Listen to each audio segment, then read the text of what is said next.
हे भगवान, मेरे पास मेरे पिताजी मनु महाराज ऐसा किसी का पिता ही नहीं है, सतरूपा जैसी माता, करदम महाराज जैसा ऐसा पति जो श्री ब्रह्मा जी का पुत्र है, अखंड तपस्वी। आप नवधा भक्ति के समान 9 बेटियां मुझे प्राप्त हुई। आप जैसा परम पुरुष पुत्र प्राप्त हुआ। इतना सब कुछ होते हुए, हे बेटा, मुझे संतोष क्यों नहीं हुआ है? मुझे शांति क्यों नहीं प्राप्त हो रही? मुझे आनंद क्यों नहीं आ रहा है? कृपया इसका समाधान करो। जीव को शांति कैसे प्राप्त हो, आनंद का अनुभव कैसे करें? यही सबके लिए तो आवश्यकता है ना। सब लोग शांति ही खोजते हैं और इसका उत्तर श्री कपिल महाराज देते हैं। चेता खल्वस्य बंधाय मुक्तये चात्मनो मतम गुणेषु सक्तम बंधाय रतम वा पुंसि मुक्तये। हे माता, इसका केवल और केवल एक कारण है, मन। चेता खल्वस्य बंधाय, ये मन ही जो चित्त हमारा है ना, ये इस बंधन का कारण केवल मन ही है। मना एव मनुष्याणाम कारणम बंध मोक्षयो बद्धम तु विषयासक्तम मुक्तम निर्विषयम मनः। अगर ये मन संसार में लगा है तो समझो हम बंधे हैं, और अगर संसार से हट करके परमपिता परमात्मा में लग गया तो मुक्तम निर्विषयम मनः। अगर ये मन निर्विषय हो गया तो समझो हम मुक्त है। फिर शांति की कोई खोज करना वही बंद हो जाए, शांति मिल जाए। इसलिए हे माता, इस मन को अभ्यास के द्वारा अपने बस में करो। माता बोली, बेटा ये मन तो बड़ा कठिन है बस में करना। गीता में भगवान कहते हैं कि वायु दुष्कर, जैसे कोई वायु को, हवा को अपने बस में नहीं कर पाता, वैसे मन भी है। तो इस मन को कैसे बस में करें? भगवान ने कहा कुछ नहीं करना है, मन की चिंता छोड़ दो, केवल अपने कर्म को थोड़ा सा सुधारो और उसके लिए संतों का संग करो। और जब संतों की वाणी सुनोगी तो मन झक मार करके अच्छे इसी संसार से विरक्ति होकर के और भगवान के चरणों में लग जाएगा। माता ने प्रश्न कर दिया कि ये संत कौन होते हैं, जानना जरूरी है। संत कौन है? सब संत पीला वस्त्र पहन लिया, दाढ़ी बाल चंदन ये रख लिया तो क्या संत हो गए? संत वो नहीं है। वे भी संत हैं, ऐसी बात नहीं कि पीले वस्त्र पहनने वाले संत नहीं है, लेकिन कोई आवश्यक नहीं कि संत ही है। संत तो आप लोग जैसे बैठे हैं, आप लोगों में से कई संत बैठे हैं जिनका विचार निर्मल है, किसी से ईर्ष्या नहीं है, किसी का हानि नुकसान नहीं चाहते हैं, सबको अच्छा मार्ग बताते हैं, वही तो संत है। संत का बड़ा सुंदर लक्षण श्री कपिल महाराज कहते हैं। तितिक्षवः कारुणिकः सुहृद, तितिक्षवः कारुणिकः सुहृदः सर्वदेहिनां, अजात शत्रवः शान्तः साधवः साधुभूषणः। साधु वही है जिसके अंदर तितिक्षा है। तितिक्षा मतलब सहन शक्ति है, टॉलरेंस। जिसके अंदर तितिक्षा है, सर्दी गर्मी बरसात अमीरी गरीबी दुख मान सम्मान अपमान सब सहन करने की क्षमता है, वह संत है। और बताते हैं कारुणिका, जिसके हृदय में करुणा का जल बहता है, जो दयालु है वही संत है। सुहृदा, और जो सुहृद है, सुहृद का दो अर्थ होगा यहाँ पर। एक तो होता है मित्र और दूसरा होता है जिसका हृदय बड़ा सुंदर है, निर्मल है। सुहृदा सर्वदेहिनाम, सबके लिए जो मित्रता का भाव रखता है। और अजात शत्रु, जिसके कोई शत्रु नहीं है। बोलो बाके बिहारी लाल के जय हो। अब शत्रु कैसे होते हैं? शत्रु किसके लिए? सबके है ना। लेकिन ये बताइए, जब हम पैदा हुए थे तो हमारे कोई शत्रु था? नहीं था ना। तब कहां से शत्रु आ गए? कहते हैं कि न कश्चित मित्रम न कश्चित रिपु व्यवहारेण जायन्ते मित्राणि रिपवस्तथा। ना कोई किसी का मित्र है, ना कोई किसी का शत्रु है, हमारे व्यवहार से ही शत्रु मित्र हो जाते हैं। प्रेम से बोलो हरि शरणम, हरि शरणम। तो हमारा व्यवहार कैसा है, वही शत्रु मित्र पैदा करता है, लेकिन जो संत है उसके शत्रु नहीं होते हैं। इसलिए जो अजात शत्रु है उसको संत मानो। शांता, जो शांत रहता है। एक शीश महल बना हुआ था, तो उसका ऑटोमेटिक गेट बना हुआ था। एक कुत्ता कहीं से भटकता भटकता आया, जरा सा धक्का लगाया, बस शीश महल में घुस गया। अब शीश महल के चारों ओर दीवार में शीशा ही शीशा लगा। अब उस कुत्ते को चारों ओर शीशा है, कुत्ते ही कुत्ते दिखने लगे। रिफ्लेक्शन जो प्रतिबिंब दिखता तो हजारों हजार कुत्तों की लाइन लग गई। अब उसने देखा इतने कुत्ते, कुत्तों को भौंकने लगा। जब वो भौंकता तो जो प्रतिबिंब वाले कुत्ते थे वो भी भौंकते। बहुत देर वो व्याकुल होकर के, अचेत होकर के उसी में गिर पड़ा, बेहोश हो गया। कुछ देर बाद दूसरा कुत्ता उसी में घुस गया। दरवाजा तो अपने आप बंद ही हो गया। उस कुत्ते ने देखा बहुत से कुत्ते चारों ओर।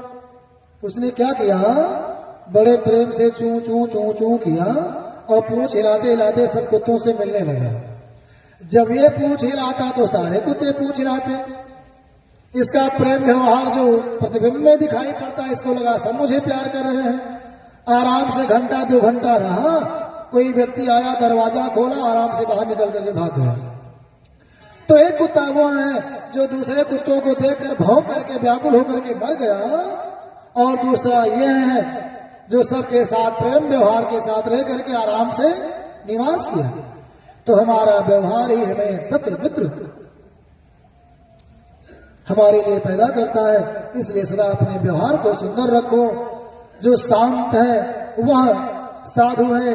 और कहते हैं साधव साधु भूषण, वह साधु ही नहीं साधुओं में भी आभूषण है। साधुओं को भी वह विभूषित करता है। ऐसा महात्मा मिल जाए तो उसके चरणों में बैठो, सेवा करो। जब उससे बात करोगे ना तो अपने आप ही आपका मन संसार से हट करके और परमात्मा के चरणों में लग जाए। इतने करना है। निर्विकारता ही सबसे शुद्ध सुंदरता है। अगर शरीर निर्विकार है तो समझ लेना कि सबसे बड़ी सुंदरता यही है। जो बाहरी सुंदरता है वह कुछ दिन के लिए रहती है, और जो निर्विकारता है, शरीर में मन में कोई विकार नहीं है, व्यवहार आनंद प्रद है, तो वह व्यवहार ही सबसे सुंदर है। उसे सब लोग प्रेम करेंगे। शरीर बड़ा सुंदर है लेकिन व्यवहार कटु है, जैसे सोने के घड़े में जहर भरा हो, तो लोग कितने दिन प्यार करेंगे। एक बार बस देखने के बाद जो समझ जाएंगे, दूर हो जाएंगे। लेकिन अगर सुंदरता नहीं है, अंदर की सुंदरता है, तो आपका व्यवहार प्रेम अस्थाई रहेगा। राम नाम के साबुन से जो, राम नाम के साबुन से जो मन का मैल छुड़ाएगा, निर्मल मन के दर्पण में वो आपके दर्शन पाएगा। राम नाम के सावन से मन का मैल छुड़ाएगा, निर्मल मन के दर्पण में वो आपके दर्शन पाएगा। राम नाम के साबुन से जो मन का मैल छुड़ाएगा, निर्मल मन के दर्पण में वो आपके दर्शन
अनमोल है प्राणी राम के पास पाया है। झूठे जब प्रपंच में पड़कर क्यों प्रभु को बिसराया है। झूठे जग प्रपंच में फंसकर क्यों प्रभु को बिसराया है। समय हाथ से निकल गया था, ओ समय हाथ से निकल गया तो समय हाथ से निकल गया था, समय हाथ से निकल गया था, सिद्धू धन पछताएगा। निर्मल मन पे दर कर मेरा राम दर्शन पाएगा। ओ राम नाम के सावन से संत में बुलाएगा। निर्मल मन के दर पर प्रभु राम दर्शन पाएगा। निर्मल मन पे दर कर दर्शन पाएगा।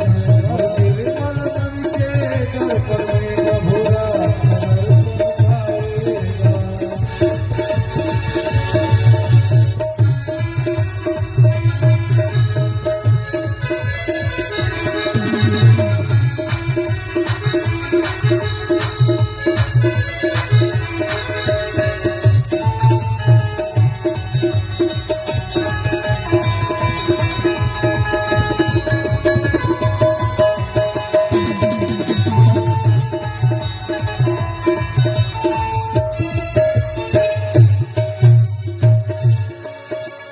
झूठ कपट निंदा को त्यागो, हर प्राणी से प्यार करो।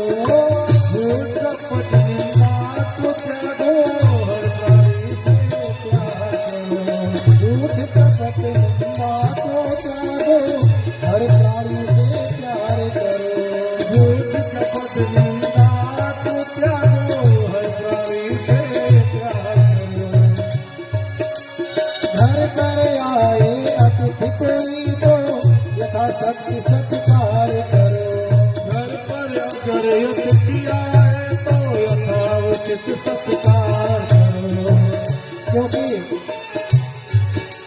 पता नहीं किस वेश में आकर, पता नहीं किस वेश में आकर नारायण मिल जाएगा। पता नहीं किस देश में आकर नारायण मिल जाएगा। निर्मल मन के घर पर मेरा दर्शन पाएगा। निर्मल मन के दर पर मेरे राम के दर्शन पाएगा। राम नाम के सावन से जो संत में आएगा। राम नाम के सावन से जो संत में बुलाएगा। निर्मल मन के घर पर मेरा दर्शन पाएगा। निर्मल मन के दर पर मेरे राम का दर्शन पाएगा। निर्मल मन के घर पर मेरा दर्शन पाएगा। निर्मल मन के दर पर मेरे राम का दर्शन पाएगा। दर्शन पाएगा। पूरे सांख्य शास्त्र का उपदेश श्री कपिल महाराज ने दिया है। 5 महाभूत, 5 तन मात्राएं, 5 कर्म इंद्रिया, 5 ज्ञान इंद्रिया, प्रकृत पुरुष आदि जो 25 तत्व है, जिसे संसार बना, जिसे शरीर बना है। बड़ा ही सुंदर सा उपदेश दिया है। तत्व ज्ञान का उपदेश दिया है। सुंदर उपदेश सुन करके